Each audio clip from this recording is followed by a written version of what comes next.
Hello friends, मैं हूं गौरव और ये है एक साउथ कोरियन फैमिली। इसमें जैसे आप देख सकते हो कि बेटा अपने पेरेंट्स से कितना लंबा है। एंड नाउ माइंड यू, ये सिर्फ इस एक साउथ कोरियन फैमिली की घर की कहानी नहीं है, बल्कि ये साउथ कोरिया में एक बहुत ही कॉमन ट्रेंड बन चुका है, जहां पर बच्चे अपने पेरेंट्स से ऑन एन एवरेज मिनिमम 4 से 6 इंच लंबे हो रहे हैं, और ये सब एक बहुत ही कम पीरियड ऑफ टाइम में। अब ऐसे ही तेज रफ्तार का ग्रोथ हमें नेदरलैंड्स की जनता में भी देखने को मिला था, जैसे आपको पता होगा, लेकिन उसके पीछे हमारे पास सटीक एक्सप्लेनेशंस थे कि वो गुड न्यूट्रिशन और जेनेटिक्स का नतीजा था। बट साउथ कोरिया के केस में ऑन दी अदर हैंड सबसे माइंड ब्लोइंग चीज ये है कि इनके इतनी तेजी से ग्रो होने के पीछे का मेन रीजन काफी वियर्ड और कंट्रोवर्शियल है।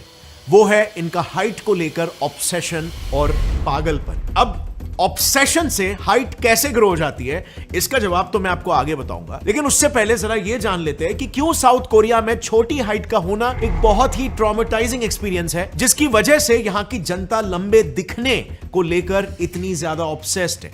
2009 में कोरियन ब्रॉडकास्टिंग सिस्टम के एक टॉक शो पर फीमेल गेस्ट को बुलाया गया था। तब उनमें से एक गेस्ट ने ओपनली एक कंट्रोवर्शियल स्टेटमेंट दे दिया, all man below 180 centimetres are losers. In fact इसके कुछ ही साल बाद 2019 में जब साउथ कोरिया की मल्टीनेशनल कंपनी इप्सोस ने आइडियल हाइट ऑफ मेन पर एक सर्वे कंडक्ट किया, तब यह पता चला कि 70% South Korean females tall men को प्रेफर करती है, जिनकी हाइट अप्रोक्सीमेटली 5 फीट 10 इंचेस से लेकर 6 फीट 1 इंच तक हो। यानी कि अगर देखा जाए तो साउथ कोरियन सोसाइटी में छोटी हाइट का होना एक सोशल स्टिग्मा है, और इसी सोशल स्टिग्मा की वजह से समय के साथ वहां के मेल्स का हाइट को लेकर ऑब्सेशन बढ़ता चला गया, और इस ऑब्सेशन के चलते उन्होंने कुछ अननेचुरल तरीकों से अपनी हाइट बढ़ाना शुरू कर दिया, जिसकी वजह से कुछ ही सालों में ड्रास्टिकली इनकी हाइट बढ़ती चली गई। अब ये कैसे एग्जैक्टली? कुछ बहुत ही रिस्की ड्रग्स जैसे आर्टिफिशियल HGH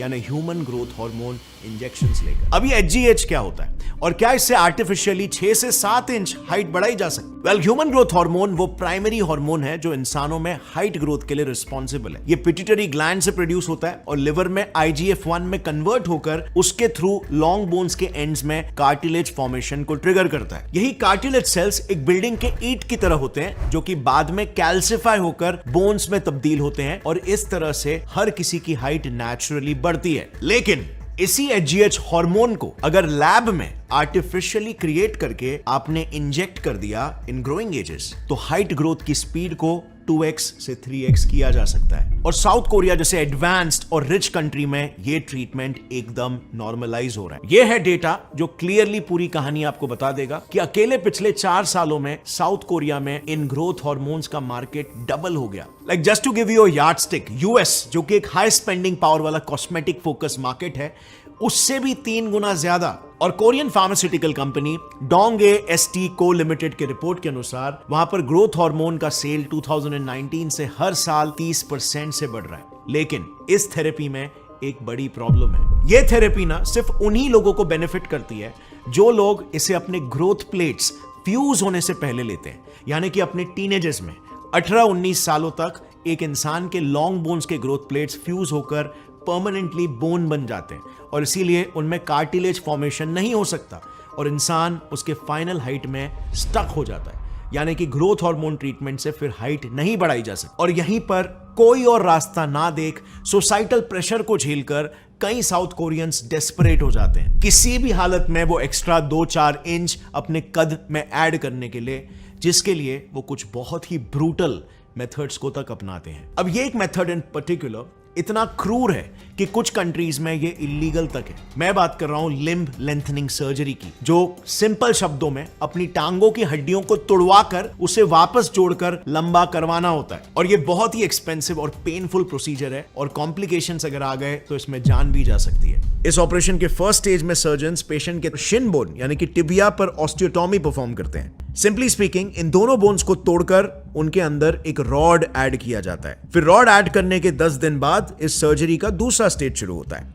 इसमें डॉक्टर्स या फैमिली मेंबर्स लगातार 2 महीनों के लिए हर दिन इस रॉड को ट्विस्ट और टर्न करके एडजस्ट करते हैं ताकि पेशेंट के टूटे हुए बोन्स एक दूसरे से दूर जा सके और हड्डियों के बीच में एक गैप क्रिएट हो जाए। फिर जैसे ही 2 महीने गुजर जाते हैं इस डिवाइस को बाहर निकाला जाता है और यहीं से फिर तीसरा और आखिरी स्टेज शुरू होता है जो है हीलिंग। अब इस कट की वजह से बोन फ्रैक्चर होता है और इसीलिए बॉडी बोन हीलिंग प्रोसेस को स्टिमुलेट करती है जो उस जगह पर उस गैप में नए बोन सेल्स को जनरेट करती है जिससे कि हाइट इवेंचुअली इंक्रीज होता है। एंड करंट सर्विस के अकॉर्डिंग ड्रग्स और सर्जरी वो 2 मुख्य रीजंस है जिसके चलते साउथ कोरियंस की हाइट पिछले 100 सालों में ऑलमोस्ट 6 इंचेस से बढ़ गई है। But friends still this is not the entire picture. मैं जब इन ग्रोथ हार्मोन ड्रग्स की हिस्ट्री को पढ़ रहा था तो मैंने देखा कि ये ड्रग्स मोस्टली 1985 में पहली बार साउथ कोरियन मार्केट्स में इंट्रोड्यूस हुए थे। लेकिन साउथ कोरिया का ये हाइट ग्राफ जैसे आप यहाँ पर देख सकते हो तो कुछ और ही कहानी बता रहा है। इसमें क्लियरली दिख रहा है कि 1985 के पहले से ही साउथ कोरियंस का हाइट बढ़ना शुरू हो गया था। तो आखिर 1985 के पहले ये लोग ऐसा क्या कर रहे थे जिसकी वजह से उनकी हाइट बढ़ने लगी थी। And you will be surprised to know South Koreans की हाइट बढ़ने के पीछे वर्ल्ड वॉर 2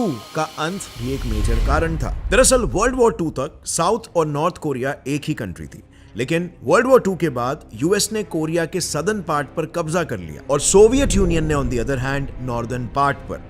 बट इन दोनों भी कंट्रीज की आइडियोलॉजी एक दूसरे से काफी अलग थी और इसीलिए 1950s में Soviet Union led North Korea ने साउथ कोरिया पर हमला करके कोरियन वॉर की शुरुआत कर दी। इस वॉर में ऑलमोस्ट सभी प्रॉस्पेरस कोरियन सिटीज पूरी तरह से तबाह हो गए जिसके चलते 2.5 मिलियन लोगों की मौत हुई थी। बट यूएस फोर्सेस की वजह से सोवियत यूनियन कोरिया के सदर्न पार्ट को इन्वेड नहीं कर पाया और इस वॉर के तहत नॉर्थ कोरिया और साउथ कोरिया 2 परमानेंट न्यू देश बन गए। अब इस कोरियन वॉर ने साउथ कोरिया के सप्लाई चेन्स को पूरी तरह से तहस महस कर दिया था।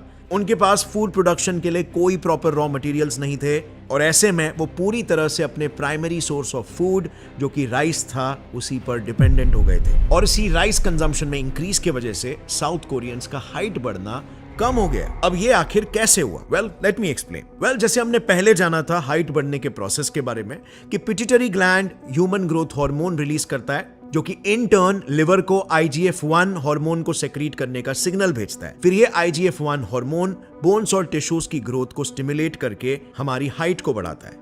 लेकिन यहां पर साउथ कोरियंस के केस में उनके राइस कंजम्पशन में इंक्रीज के वजह से उनका 80% कंपोनेंट ऑफ डाइट कार्बोहाइड्रेट्स हो गया क्योंकि राइस में मोस्टली सिर्फ कार्बोहाइड्रेट्स होते हैं। अब एक्सेस कार्बोहाइड्रेट्स की वजह से क्या होता है? ब्लड में शुगर लेवल इंक्रीज होता है और फिर इसे कंट्रोल करने के लिए पैंक्रियाज इंसुलिन नाम का एक हार्मोन रिलीज करता है। अब यही इंसुलिन प्रॉब्लम क्यों है? क्योंकि ये जब सेक्रीट होता है तब वो लिवर को IGF-1 के प्रोडक्शन को बंद करने का सिग्नल देता है और अगर बॉडी में IGF-1 प्रोडक्शन बंद हो जाता है तो फिर IGF-1 शरीर में बोन्स और टिश्यूज को ग्रो होने का सिग्नल कैसे दे पाएगा? और यही वजह थी साउथ कोरियंस की हाइट स्टंट हो रही थी, लेकिन नॉट फॉर टू लॉन्ग क्योंकि वॉर खत्म होने के कुछ ही सालों बाद उनकी हाइट दोबारा से बढ़ने लग गई। कोरियन वॉर के बाद अमेरिका ने साउथ कोरिया की मदद करते हुए उन्हें इकोनॉमिक और मिलिट्री सपोर्ट प्रोवाइड किया। इसकी वजह से धीरे धीरे साउथ कोरिया इकोनॉमिकली स्टेबल होने लगा। इस स्टेबिलिटी के चलते साउथ कोरिया मॉडर्नाइज और डेवलप होने लगा जिसका असर उसके एजुकेशन और हेल्थ सेक्टर्स पर भी हुआ। इस डेवलपमेंट की वजह से साउथ कोरिया की इकोनॉमी बूस्ट हुई जिसका सबसे मेजर इंपैक्ट उनकी लाइफस्टाइल पर पड़ा। इसका नतीजा आप इन तीनों ग्राफ्स में देख सकते हो। जैसे ही साउथ कोरियंस का राइस कंजम्पशन कम हुआ, मीट कंजम्पशन बढ़ा, तो मीट कंजम्पशन बढ़ने से उनकी हाइट ऑटोमेटिकली बढ़ने लगी। अब मीट कंजम्पशन से हाइट इंक्रीज कैसे कोरिलेट होता है इस पर बहुत सारे रिसर्च पेपर्स है, लेकिन मैं आपको एक 2016 का रिसर्च पेपर रेफर करके समझाता हूं। इस रिसर्च पेपर में 105 कंट्रीज पर हाइट को लेकर एक स्टडी पब्लिश की गई थी। इस स्टडी ने भी यही कंक्लूजन ड्रॉ किया कि लोगों की बढ़ती हाइट के पीछे का एक फंडामेंटल रीजन है increase in meat products and protein rich diet. तो स्टडी में बेसिकली मिसिसिपी स्टेट यूनिवर्सिटी के एक साइंटिस्ट जोसेफ क्रोमियाक ने प्रोटीन से बनने वाले एमिनो एसिड्स पर डिटेल में रिसर्च किया। उन्होंने अलग अलग ग्रुप्स के लोगों को लिया और उनके प्रोटीन इनटेक को इंक्रीज किया। कुछ दिनों तक यही सेम प्रोसेस को दोहराने के बाद उन्होंने देखा कि इन लोगों में 3 important amino acids arginine, lysine और ऑर्निथिन की मात्रा बॉडी में बढ़ गई थी और कई सारे स्टडीज के अनुसार ये तीनों एमिनो एसिड्स ग्रोथ हार्मोन के सेक्रीशन को इंक्रीज करते हैं। इससे उन्होंने ये कंक्लूड किया कि यस, प्रोटीन्स हमारे ग्रोथ में एक मेजर रोल प्ले करता है। So all in all friends, just to summarise it all, जैसे हमने देखा साउथ कोरियंस इंडियंस की हाइट बढ़ने के पीछे 3 मेजर फैक्टर्स हैं: ड्रग्स, सर्जरी और इकोनॉमिक बूस्ट। पर एक सेकेंड, अगर इकोनॉमी एक मेजर फैक्टर है जिसकी वजह से शुरुआत के सालों में साउथ कोरियंस की हाइट इंक्रीज हुई, तो फिर इसी लॉजिक से इंडिया तो 5th लार्जेस्ट इकोनॉमी है, लेकिन कई आर्टिकल्स के अनुसार इंडिया की एवरेज हाइट साउथ कोरिया के कंपैरिजन में डिक्रीज होते जा रही है। वेल, ऐसा क्यों हो रहा है? इस पर जब हमने रिसर्च किया ना, तब यह बात सामने आई कि इंडिया का प्रोटीन इंटेक बाकी सभी कंट्रीज से बहुत ही कम है, और यही वजह है कि इंडियंस की हाइट धीरे धीरे करके डिक्रीज हो रही है। डाइट बहुत ही इंपॉर्टेंट है अगर आपको अपने ट्रू जेनेटिक पोटेंशियल तक पहुंचना है। फॉर एग्जांपल, जेनेटिकली अगर आपकी हाइट 5'10" तक होनी है, लेकिन अगर आपको प्रॉपर न्यूट्रिशन नहीं मिलता, प्रॉपर प्रोटीन नहीं मिलते, so you might very well and up somewhere near 5'8", जबकि आपकी पोटेंशियल 5'10" की थी। सो अपने डाइट में प्रोटीन्स को बढ़ाना बहुत ही इंपॉर्टेंट हो जाता है। जैसे डाइट इंपॉर्टेंट है, वैसे ही एनवायरमेंटल फैक्टर्स का भी रोल आ जाता है, लाइफस्टाइल का भी एक रोल आ जाता है। इनफैक्ट जानवरों के केस में आपको सिमिलर पैटर्न्स को देखने मिला होगा। Like for example, extinct dinosaurs की ही बात कर लो। कुछ डायनासोर्स ज्यादा खाने के चलते 6 गुना ज्यादा लंबे हो गए, तो कुछ डायनासोर उस पीरियड में ऑक्सीजन की मात्रा ज्यादा होने की वजह से वो काफी विशालकाय हो गए। अब डायनासोर्स के वो 3 एरास, 3 एजेस, ट्रायासिक, जुरासिक और क्रेटेशियस, कैसा था? उसमें डायनासोर्स का एवोल्यूशन कैसे हुआ, उस टाइम पे पर्यावरण कैसा था, उनका फूड क्या था, ये सब चीज को डिटेल में लेकर मैंने एक सीरीज बनाई है। सीरीज का नाम है डायनासोर प्लेलिस्ट, जिसे आप यहां पर आई बटन पर क्लिक करके देख सकते हो। बहुत ही इंटरेस्टिंग प्लेलिस्ट है, बिल्कुल आपको ऐसा फील होगा कि आप उस जमाने में चले गए हो। So don't forget to check that out. और अगर इस वीडियो से आपको कुछ भी नया सीखने मिला, एक लाइक जरूर ठोकना और सब्सक्राइब कर लो इस चैनल को आगे ऐसे इंटरेस्टिंग और क्यूरियस वीडियोस के लिए। See you next time, stay curious, keep learning and keep growing.